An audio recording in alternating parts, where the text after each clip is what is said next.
Um novo tipo de exame de DNA desvendou quem é o criminoso em série que aterrorizou a cidade de Washington, capital dos Estados Unidos. O homem invadia casas no meio da noite para se deitar ao lado de jovens mulheres e cometer inúmeros abusos. Vivendo como um pai de família, ele conseguiu enganar a polícia por 16 anos. O mesmo caminho percorrido inúmeras vezes por um homem com uma só intenção: atacar sexualmente jovens estudantes.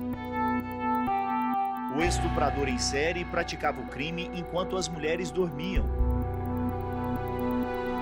Ninguém sabia quem era ele, um criminoso impune por quase 2 décadas e que ficou conhecido como o Abraçador, um apelido que a polícia contesta. Ao longo dos anos, este termo só causou mais mal às nossas vítimas. Este homem é um predador.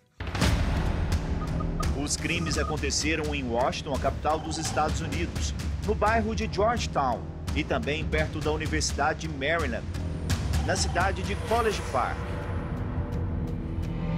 Nossa equipe veio à tradicional Universidade de Georgetown, que tem mais de 230 anos.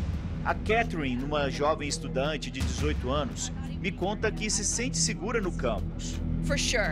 Com certeza sim, definitivamente. Ótima segurança. Me sinto totalmente confortável caminhando pela noite.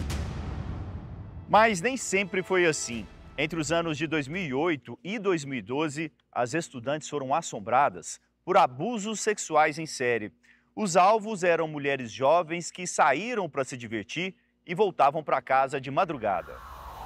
Nas páginas do processo, as vítimas relatam os detalhes dos ataques sexuais que sofreram. E o criminoso agia sempre da mesma forma. Ele escolhia as mulheres nos bares e ficava observando enquanto elas bebiam. Seguia as jovens até em casa. Logo depois, ele invadia e se deitava na cama em que as estudantes dormiam. As mulheres acordavam com um estranho ao lado, tocando no corpo delas. Ao ser descoberto, o criminoso fugia. Este homem, agora com 54 anos, é o principal suspeito dos ataques e foi preso esta semana. Estou orgulhosa em anunciar que ontem à noite prendemos Ernesto Ramon Mercado. O suspeito Ernesto Mercado é americano, formado em segurança cibernética aqui pela Universidade de Maryland, onde teria cometido um dos crimes. Ele era treinador de futebol voluntário e morava muito perto de onde teriam acontecido a maioria dos abusos.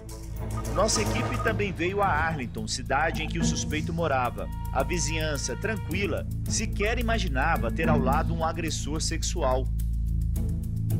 Você ficou surpresa? Certamente você ficaria surpreso por algo assim que acontecesse com alguém que é seu vizinho. Cláudia conta que Ernesto, o abraçador, era treinador voluntário dos seus filhos. Ele era um treinador de futebol e sempre que passava dizia olá, então eu não percebi nada estranho. As informações levantadas pela polícia são de que Ernesto Mercado está casado pela segunda vez, tem 2 filhos e trabalhava. Mas alguns detalhes chamam a atenção, como por exemplo, o último crime teria sido cometido só 3 meses antes do nascimento do segundo filho dele. Esse provável último ataque foi em 2012 e somente em 2016 foi possível relacionar 6 casos de abuso com o mesmo agressor. Amostras de um DNA compatível foram coletadas nos corpos das vítimas. Com o teste de DNA avançado, fomos capazes de ligar 6 ataques com o mesmo perfil de DNA. Demorou ainda mais 8 anos para a polícia encontrar o suspeito, por meio do DNA de um parente encontrado num banco genético. Esse método é conhecido como genealogia genética forense investigativa.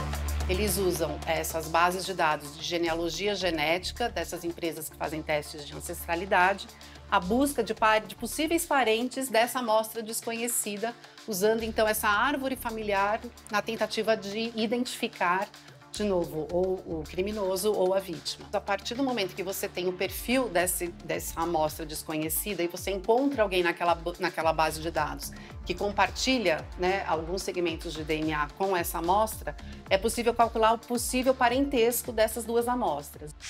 O geneticista, então, monta a árvore familiar da pessoa cadastrada até chegar a um possível suspeito. No Brasil, essa técnica ainda não é usada pela polícia. Na próxima quinta-feira, Ernesto Mercado será apresentado à Justiça.